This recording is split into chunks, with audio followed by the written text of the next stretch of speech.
Welcome to the Interlocutor Podcast. I'm Tyrell Cameron Eskelson. My guest today is Leo Seewald.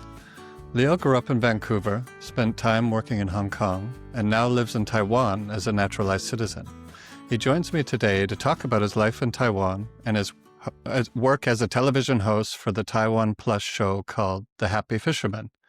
Leo, thank you very much for joining me today. My pleasure. Thank you for the invitation. One of the things that I really like about your show is your ability to connect with regular people due to your great language skill. I was wondering if you could tell me when you first started learning Chinese and what that was like, how you first got interested in learning to speak Chinese. I actually started first learning Chinese when I was around 10 years old. However, it was not Mandarin Chinese. It was Cantonese. And as far as I can remember, my parents, I grew up in Vancouver, which is a very international city and has a lot of people from Asia, particularly Chinese people there.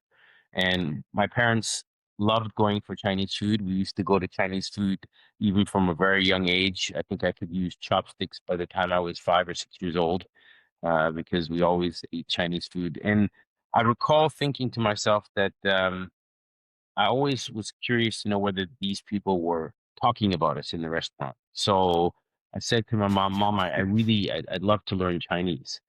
And I guess at that age, I was probably around 10. And she said, okay, she would try to find out what she could. And she made a lot of telephone calls to try to find somebody to teach me Chinese, because in those days, it was not very, very common. She made over 30 or 40 calls before she even made any progress. And finally, she found a church in Chinatown that has Chinese lessons. And then the pastor asked if I was Chinese, and my mom said no. And then he said, well, in that case, I'm sorry, we can't help you. So my mom basically gave up, except she said, well, there's an old lady living up the street. Why don't you go knock on her door and see if you can just talk to her once a week and just learn a few words? I can tell you at 10 years old, I was mortified at the idea. I thought, oh my God, this is going to be, but she kept pushing me. So I did. And I went up there and I knocked on the door very meekly. And I said, hello, I live down the street. I'm interested in learning Chinese. Could I come and maybe once a week learn some words from you? And she said, well, actually, I'm the president of the West Point Great Chinese School. Why don't you join the school and you can learn Chinese there? So the coincidence was huge. And that Chinese school was a school specifically set up to help Hong Kong children who were born in Canada to be able to communicate with their grandparents. So starting out with very, very basic Chinese, allowing them to be able to communicate on an ongoing basis. So I did join that school, and I was definitely the dumbest kid in the class because they could all go home and practice, and I had nowhere to practice. But it did give me a basic foundation, at least in terms of, especially my pronunciation, I think. And I kept going for a number of years. It was definitely not enough to learn the language. But when I was ready to graduate from high school, my father said, if you keep this up, I will try get you a job where you in Asia where you can learn to speak Chinese. And so he did. He got me a job through his contacts working in a factory in China. And I did that first summer I graduated from university, and I ended up doing that every summer for about 4 or 5 years after that. And that's where my Cantonese really, really improved, because I was immersed in the language, and had a chance to really practice it every day. And every summer I would go back and my Chinese got better and better. So that's how I learned Cantonese. Mandarin, I didn't learn until my mid-20s when I went to work for a toy company, for the head office of the toy company.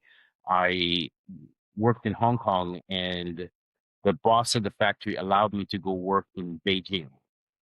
And I remember taking the train up to Beijing, thinking to myself, I can't speak a single word of Mandarin. other than ni hao, hello. That's all I could say.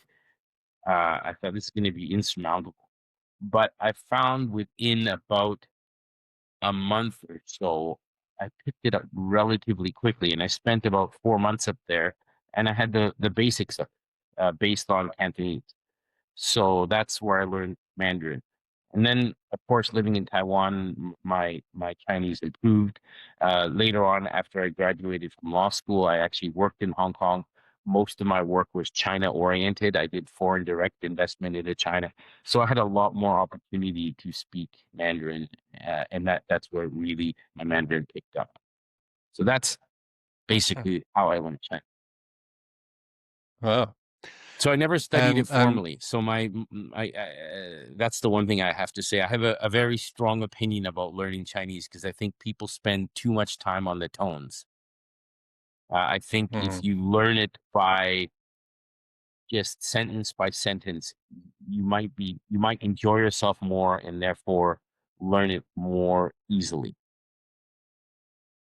That's I don't speak it even half as well as you do, but I had a similar experience in 2007. I moved to Beijing to work as a teacher, and I couldn't speak a word of Chinese either. And after a few weeks, I realized I have to start studying the language because I'm not really getting by or enjoying myself that much. It was a little too difficult, and I found that approach of uh, learning sentences and how the intonation flowed over a sentence was much better than focusing on trying to hit a tone every word. Right. I So, still have a little book somewhere that I used. It was my own dictionary. I would write down the sounds of the sentences in my own pinyin, in my own version, mhm. because it was for Cantonese in those days. And I found that it took me years later to actually realize the meaning of each word. I only knew what the sentence was. So, Is that right? like, what are you Yeah. doing? 你做乜嘢? I didn't know what lei was. I didn't know what Joel was, and I didn't know what matye was until years later. I realized, oh, that actually means exactly you doing what. I realized what each word meant, and that when that happened, I thought, whoa, geez, that's quite amazing. I finally understand what each word means. But that's exactly how children learn a language. Yeah. Yeah. Uh, One more question about childhood. I'm interested in how you developed your passion for fishing and whether that was something that you and your father bonded over when you were growing up. Okay, so that's my passion is not as much fishing as it is going out on the boat and exploring. So Uh-huh. although I am a licensed fisherman, my passion started from going out on the boat. My father did have a boat, it's true, until I was about 13 years old, and then he no longer did. So I learned how to sail in Canada and that type of thing. And I had many memories as a younger child on a boat, but from after the age of 13 till adulthood, no more of that experience. But when I moved to Taiwan, I I realized, we live on an island. I should try to explore more. And so it actually came from the fact that I went to the beach and I realized in Taiwan, when you go to the beach, you have to swim in the lifeguard area. They kind of mark it with buoys. And if you swim outside of that, and probably Japan is the same, the lifeguard will have a fit, right? They'll blow their whistle, they'll get very upset because they only want people to swim in that area. And I thought to myself, this is ridiculous. I'm from Canada. Like we swim everywhere. I don't want to swim in this little cube. And then I thought to myself, well, if I buy a boat, I can drive to this sand, to this beach, drop the anchor, jump off my boat, and no lifeguard can say anything. So that's where I had the inspiration to get a boat, and I did that. And then I realized after driving the boat around for many years that you're kind of limited if your boat is a yacht. And so that's how I got into this whole fishing concept. Because when I became Taiwanese, I realized I could take the fisherman's exam, buy a fishing boat, and really go to all of the fishing harbors. The problem in Taiwan, even to this day, is that yachts are not allowed in most of the harbors. There are a few that have opened. I lobbied myself to open a few of them, but it's still not very yacht friendly. You have to apply to go into the harbor 3 days in advance. You need to do it online. All these rules that make it not that easy, and especially if you want to go all the way around Taiwan, especially if you want to go to all the harbors, it's impossible to do it in a yacht. So when I became Taiwanese, my next problem was, okay, I want to go to all the harbors. I'm now Taiwanese. How do I do that? I become a fisherman. I buy a fishing boat and I do it.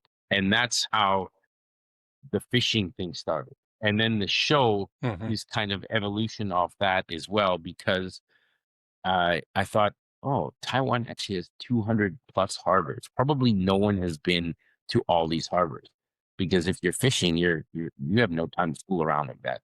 So I thought to myself, I should probably, I don't know, make notes, take pictures. But then I got the idea that I should probably try to make some kind of film documentary out of it. And so I contacted a few producers, and then I finally found one who said, "Yes, I want to do this with you. Let's do it." And that's how the show started. So it's not so much a story about fishing, and my show is, I mean, if you watch it, is not so much about fishing. Yes, I go on boats, I talk to fishermen, I do learn to fish from them, but it's more exploring Taiwan from the harbor. It talks about the cultural significance of the harbors, what good things there are to eat, what the history is of the harbor, and then if they fish something that's particularly interesting, I will also get on the boat or go to the auction and talk about that process as well. So that's how that Hmm. evolved. Yeah, I want to ask more questions about the harbors, but before I get to that, was there any special reason why you had to get your fishing license in the Penghu Islands? No, it is increasingly difficult to get a fishing license in Taiwan. Hmm. In the old days, 40 years ago, you didn't need a license. You just bought a boat and you became a fisherman. Uh, Mm. Gradually, it became a regulated thing, so you needed to do a license. And now it's a 4-day course with an exam at the end, focusing primarily on safety and some other things. And the reason I chose Penghu is because you need to find a place where you can take this exam. And there's only a few areas: Penghu, Keelung, Kaohsiung. Those are the cities where you can do this test. And you need eventually to find a boat that's going to hire you at least to go out to sea in the beginning so you can get the license. And that's becoming increasingly difficult to find a boat that will give you that opportunity. And so through some friends I had, I found out, oh, if I apply in Penghu, I might be able to get that opportunity.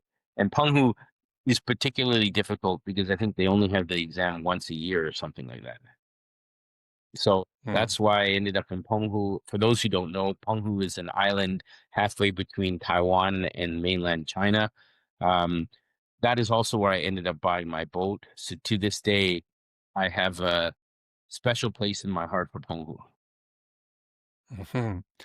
And because of that, one of the first uh, first episodes of the show, you have to actually drive from the Penghu Islands back to the main Taiwan island across some wasn't it was rainy and not too terribly choppy, but still a big enough journey for one of your first ones. Yes, I will never forget that. That was kind of the episode, I don't know, maybe 12 or 13 early episodes, because the first episodes I didn't even buy my boat. I talk about how to buy a boat and I go look at a bunch Hmm. of boats.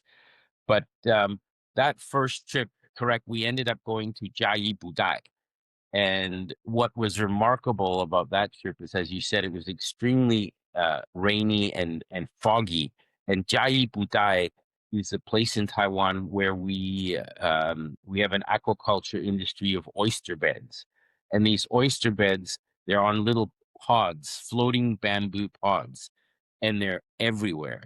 So trying to find the harbor mouth for Budai Harbor is extremely difficult when you got to weave in between these different beds, because there's a way to go through them, but if you're not from there, you don't know what that way is, particularly in the fog. So I was lucky enough that day to have a guy who watched early versions of my show and was a fan, and he said, "Hey, Leo, I'll come out and I'll guide you in," and that's how I got in that day.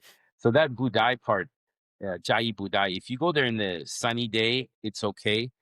You might be able to find the way, but on that day, without the guide, I really would have been lost. Hmm. One of the things I picked up from, I forget which episode it was, but you said that the more time I spend in fishing villages, the more you appreciate the nuances of the architecture, the traditions of the food, and the unique nuances that are special to each one. But some of those things that you're picking up on maybe wouldn't be discernible to a casual traveler like me, but because you're visiting each one of these and learning about it, you're appreciating these differences. Could you say a little about that? Sure. I think there's a couple elements Yeah. to that. I mean, the first thing I'll start by saying is I have developed a tremendous respect for fishermen that I had no concept of before beginning the show. I really realized that fishing, in English, we make the distinction between a job and a profession. And to me, fisherman is definitely a profession. It is not a job. It is not 9 to 5. It is not Monday to Friday. It is whenever the fish are out there, whenever they're in season, you will go out and you will not come back until you've caught enough to pay for your trip out, pay for your crew. And sometimes that means working extremely long hours. Often, it means working in very adverse weather conditions, rough seas, dark late at night, all kinds of things. So it is a very, very difficult job with no set hours. It's dangerous, and it's you have to do it until you've managed to catch your catch. Otherwise, you're not going to come back. So that's the first thing I have to say. I mean, I really got an appreciation for that aspect of it. The other aspect I really discovered is whether it's the architecture in those old fishing villages. If you go into those, or the architecture of the boat, if you look at a boat, the traditional fishing boats, they're all extremely simple. So most Taiwanese fishing boats, until they're very, very large, don't have a bathroom on them. There's no toilet. You're going over the edge. They're only built for function. So the captain sits on a wooden plank. It's not luxurious like my boat. They're on a wooden plank. The crew, there's no canteen or anything like that to eat on a traditional Taiwanese fishing boat. Even ones that are 50, 60 feet long, 70 feet long, 80 feet long, there's still no kitchen to sit down like in a Western fishing boat where everyone sits down and eats together. You often end up the people cook on their knees in a lot of them, the traditional ones, because you can avoid falling over. And then everyone gets their food and they sit on the floor somewhere. You sleep in areas, they are kind of like a large coffin. There's little rooms on the side, often next to the engine, so it's quite hot. It's nice in the winter though, because it keeps you warm. It's very noisy. You have about, I would say, I don't know, traditionally maybe 70 centimeters, something like that, or less. You don't need too much space either, because if it's rough, you don't want to roll around. So you kind of have these little, they're built for function too, right? You don't, it sounds small. And when I describe it often, that's from somebody who's never been in rough seas before experiencing it, because there is a reason they're shaped that way. It's made so you don't flip around and fall out of bed when it's rough. But I'm just saying they're very, very simple and very functional.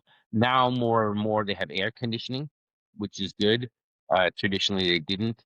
And the newer fishing boats actually, and I've been to a few new ones lately, they actually put kitchen areas on them where people can stand. They put areas where staff get, where the fishermen can sit and eat together.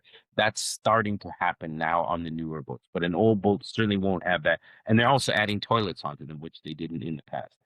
Now, when we look at traditional fishing villages, it's kind of similar to that. The houses are very small. I mean, people used to live in very humble accommodations, right? You would have one room with a wooden bed in it that was about a foot and a half or probably metric, 50 centimeters off the ground. You'd have the whole family sleeping there, right? Mother, father, children, six people, seven people sleeping in one bed. We've kind of forgotten our roots in that sense. Yeah. Because now everyone wants bigger and better and nicer, and I want my own room. Even in Taiwan, going back 40, 50, 60 years ago, it was a life that was very, very different. And if you go back 80 years ago, it was all like that. And that when you see these houses and you see the fishing boats, you start to really appreciate how much better off we are now. And I think a lot of the young people, they have no concept of that. They've really forgotten that. And I think it's worth going to these little fishing villages, looking at these houses and thinking, man, how it's amazing people lived in there. Whole families lived in there, whole communities.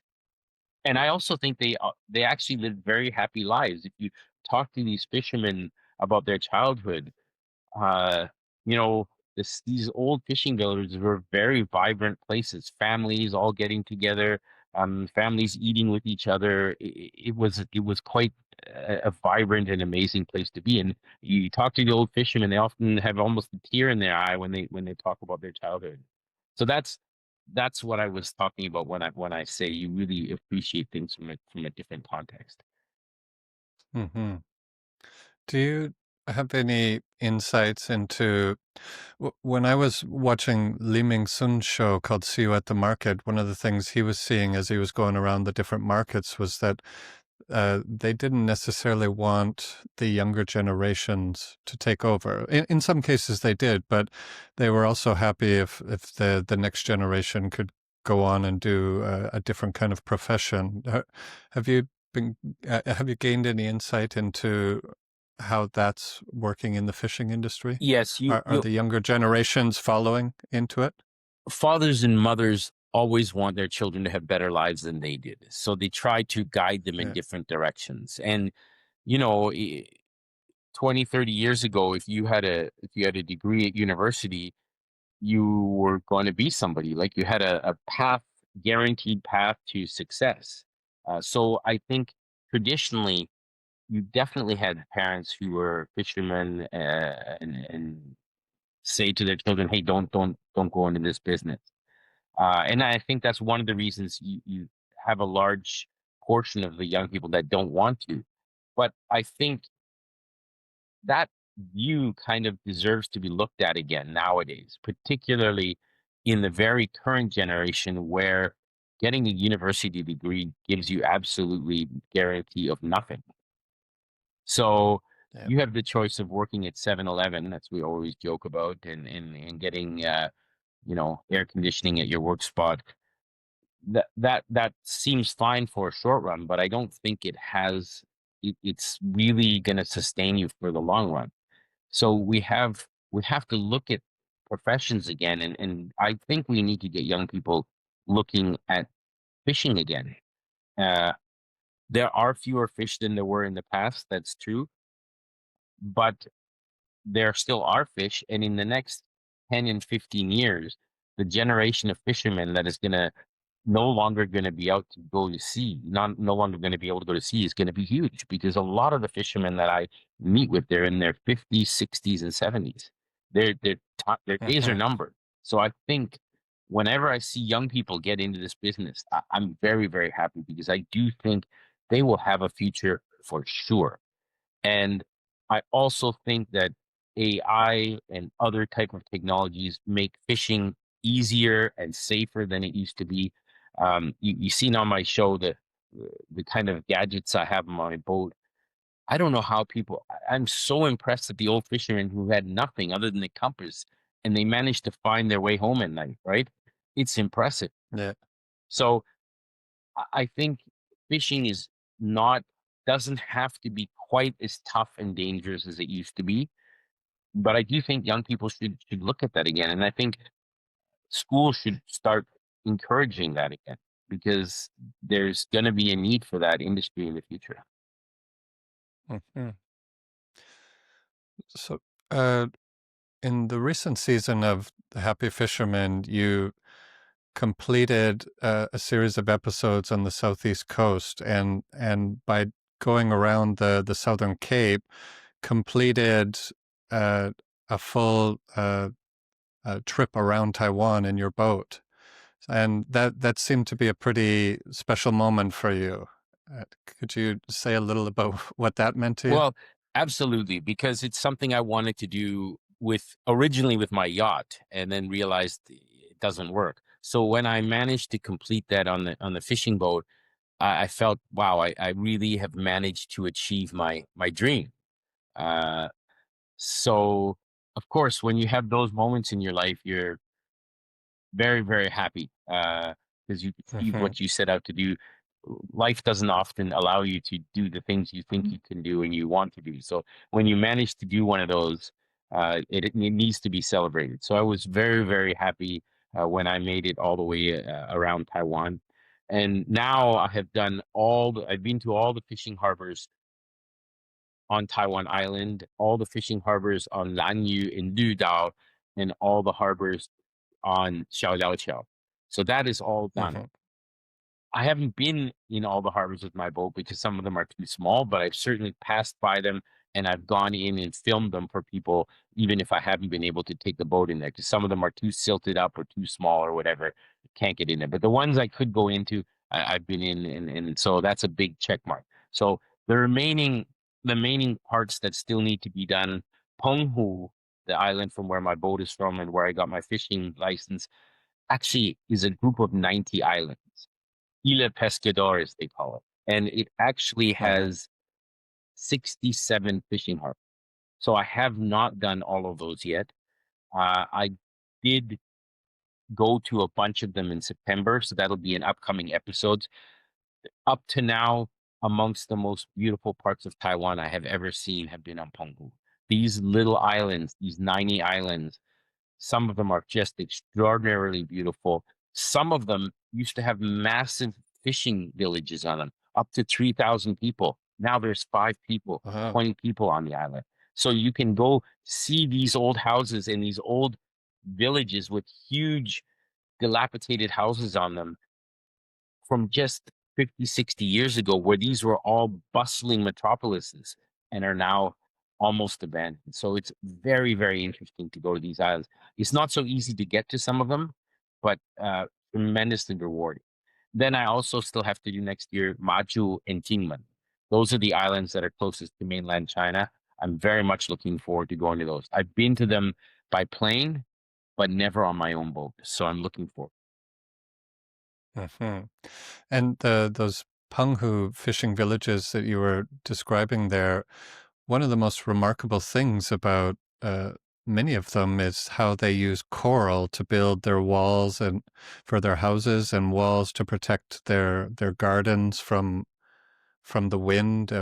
And could you speak about that? When I went to Penghu in, I think it was either the end of December or beginning of January, the wind, and this is not an exaggeration, almost blew me Yeah. over. It was so strong. And how do you avoid that when you're going from island to island, or stay safe in those conditions? So that is called the Dongbei Jifeng, and it's famous in Taiwan. Everybody knows it. It's in the Strait of Taiwan. So Dongbei, northeast wind, right? Hmm. Yeah, and that wind happens every year from not September, probably October, November, all the way to January, February, March of the next year. So this is the time where this wind is very, very, very strong. And particularly Penghu, as you pointed out, is very exposed. But any island in the Strait of Taiwan is very exposed, and the Strait of Taiwan can get very, very rough. It you can see 5, 6, 7 meter waves in the Strait of Taiwan. I've seen 4 meter waves myself. I've been out in them. It's very, very terrible. And again, so impressed at the old fishermen. We know nowadays when these weather conditions come. So even now, there are days during the season, 东北季风 season, where the waves are not so big. Um, and you can go out. And we know that because we can look at the app. Oh, I can go out today. It's going to be fine. Tomorrow's going to be bad. The old days, they didn't know that. And so they really took a risk every time they went out. Um, so generally, boats don't go out when the weather is like that, when the waves are really big. But however, for certain types of fish, if your boat is bigger, that's the right time to catch them. If you're going for what they call Penghu Platinum or Totoyu, or in English, Spanish mackerel, that's it's caught around this time of year, starting in December and going into just before Chinese New Year. That's when you catch the fattest and juiciest mackerel, and that fish at that time of year is worth a fortune. It's extremely expensive, pound for pound, more than tuna. So then you Wow. have to go out in that kind of weather. Um, and you have to make sure you're safe in doing so. So generally, only the bigger boats go out when it's that rough. And I have one episode where we went out for Spanish mackerel. We put out 5 or 10 nautical miles of net, just hours and hours of putting out the net, and then hours and hours of collecting it in again. We caught 4 mackerel, I think, something like that. Is that right? Yeah. Wow. So, and as you pointed out, the architecture on the island, they use the coral. That again, that's the life of the fishermen in those days. You use what you have, and you don't build it too big. You build it just the right size for your family.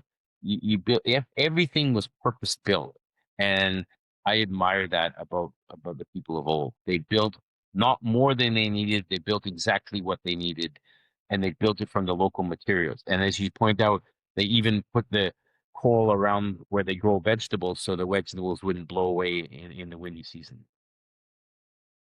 The other place that I experienced that was extremely windy was on the Pacific-facing side of the Pingdong Peninsula. I think there was an area there called Longpan, maybe, Hmm.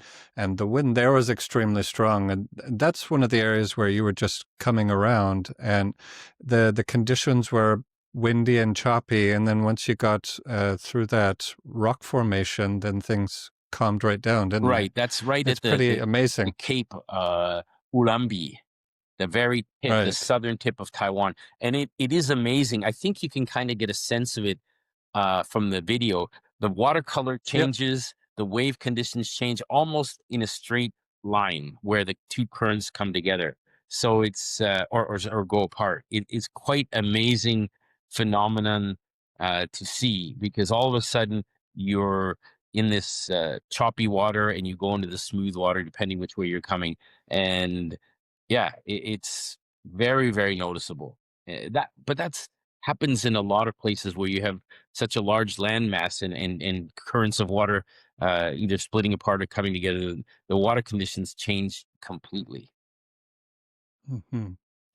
Could you say a little about how having this successful television show in Taiwan has changed maybe some of how you approach your day-to-day work in the corporate world or just day-to-day life in Taiwan? I imagine you're getting recognized a little more. Maybe even your children are, because they've been in several episodes of the show too. Yeah, they have been recognized, which they find is quite funny. I occasionally get recognized. I'm not that famous. The Taiwan Plus is mostly focused at foreign audience, but yeah, Hmm. definitely occasionally I do get recognized, um, which I'm always embarrassed about because I actually like to be more low key. But anyways, um, I guess the biggest difference is, if you would have told me, 6 years ago, that I would be on YouTube and doing this, I would have said, you're insane. I don't even have any social media. I am the guy who is really, I don't watch social media. I don't have social media. So I would have said you were crazy. But through this experience, as you said, I'm now on YouTube and now on Taiwan Plus's platform.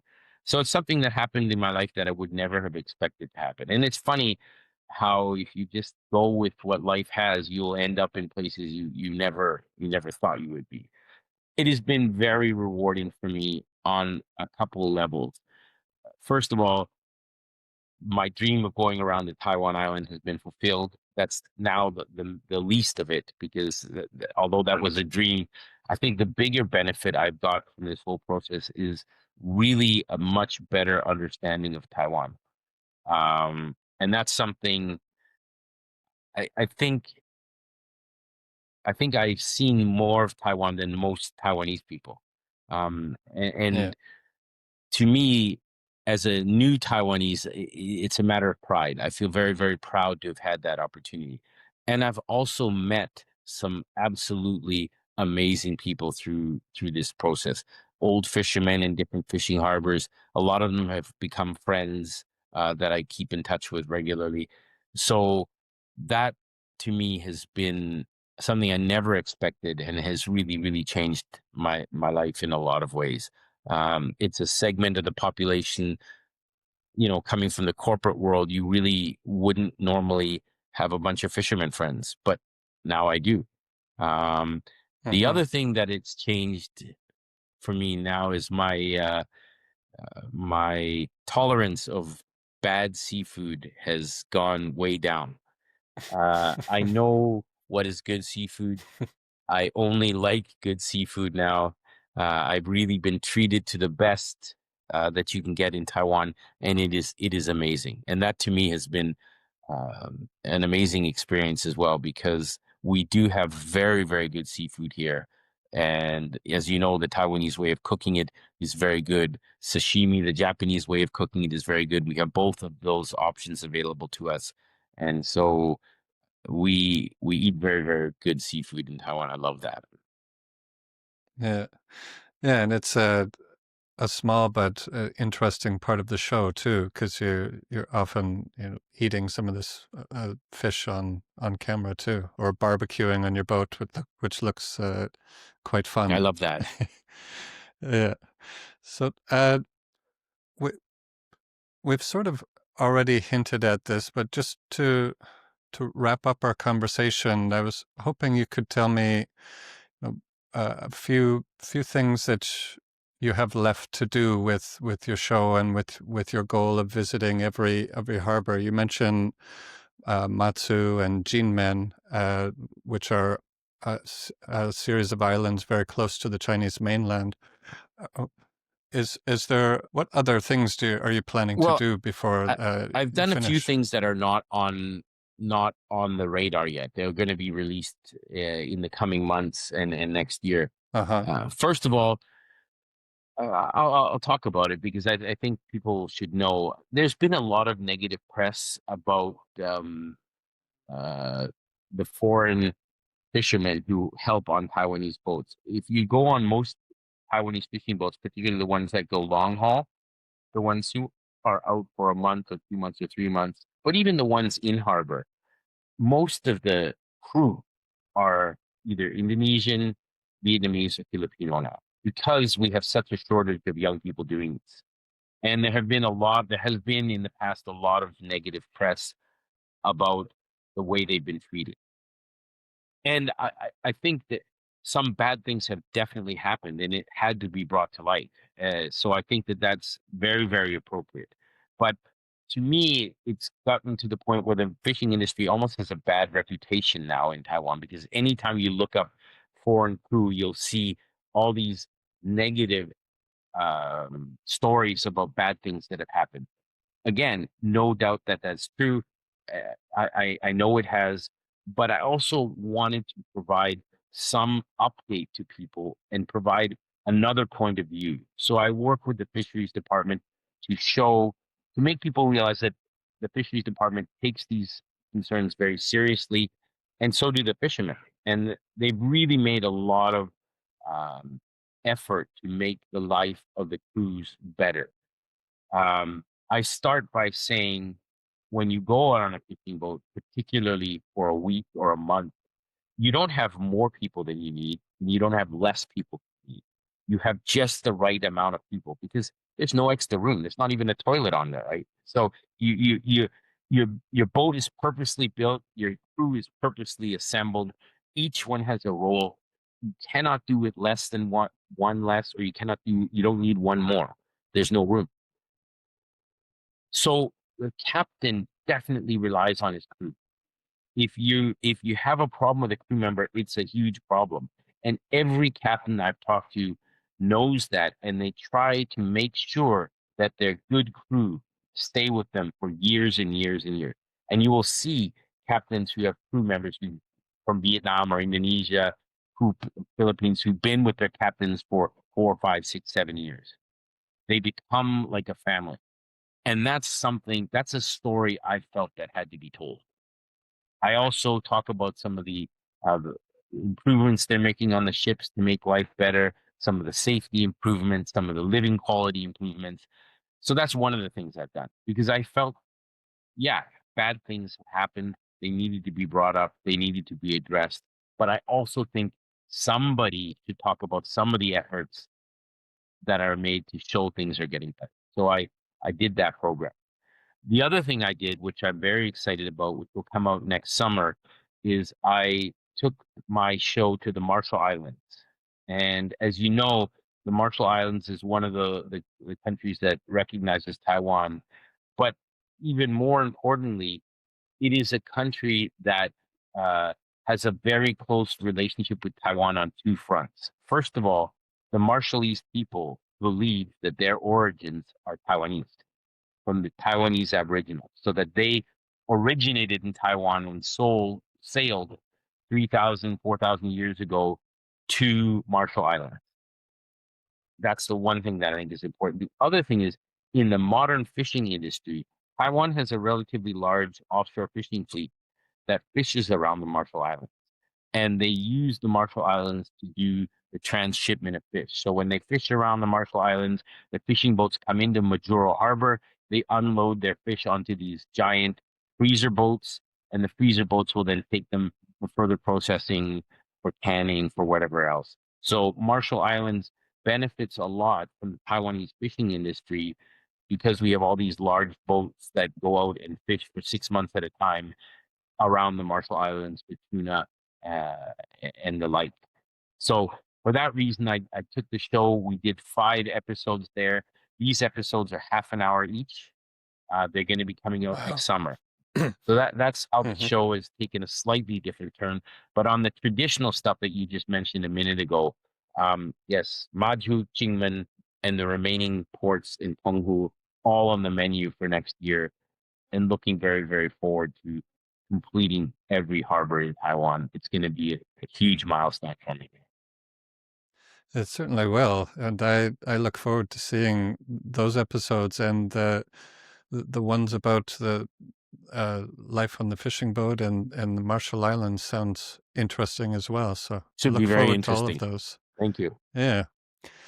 But I really want to thank you for taking the time to speak with me today. It's been a pleasure, and I've been watching the show since 2022, and I look forward to continue watching it in the future. So The thank pleasure you is very mine. much. Please let me know when you're in town. I'd love to have you on the boat, which I could do in the harbor. I cannot take you out on the boat because you need to be a licensed fisherman to leave the harbor on a Taiwanese fishing boat. But certainly in Hmm. harbor, come aboard, let's have a beer, and That would be great. love to talk more then.